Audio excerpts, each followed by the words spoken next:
Uh, okay, Peter, there's one thing I did want to ask you, and I was talking to somebody involved in one of the tracks recently, and we were talking about open race planning committee or open racing in general. And the point that was raised was, in the first instance, that there isn't a trainer on the open race planning committee. Now, that to me seems just a little bit bizarre that there isn't one. What would your own view be on that?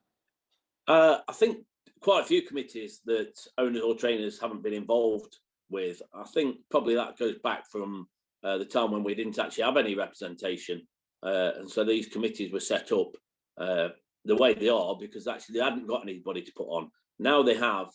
Yeah, I do think we should have an input. I think we should have an input on every committee. You know, we're big stakeholders within the sport, so our voice should be heard. So yeah, definitely, I do agree with you. I can't do everything, so I'd obviously have to sort of like pass that over to somebody or ask somebody to stand in for me to be doing it. But same as the owners, we should have an input on these things. Yeah, I mean, if you've got a trainer that's kind of looking at the calendar and says, well, that's the wrong time of the year for a puppy race, or if you're going to put that race in there, it doesn't follow that people might want to run a dog in the derby or after the derby, then step it up slightly in distance, that kind of thing. You're relying on people who may not necessarily have the expertise.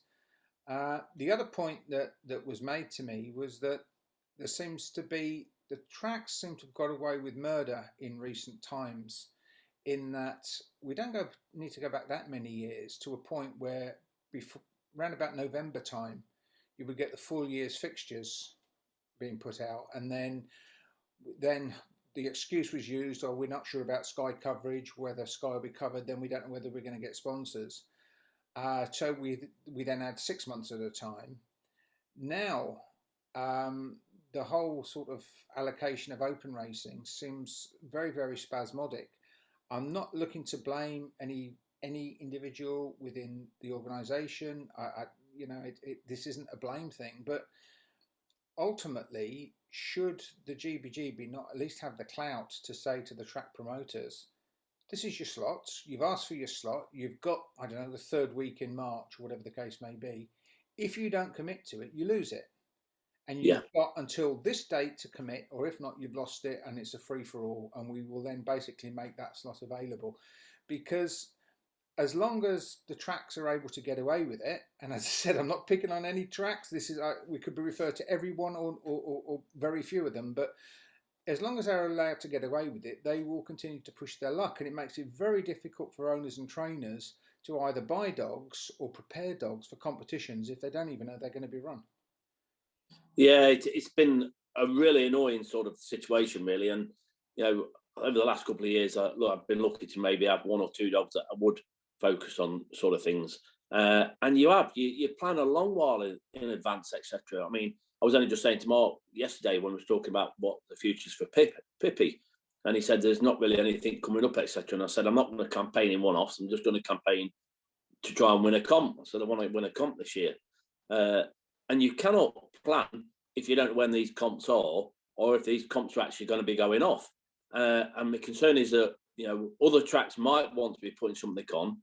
They don't put it on because somebody else has put the name down or their names in the calendar, etc. So they don't do it then.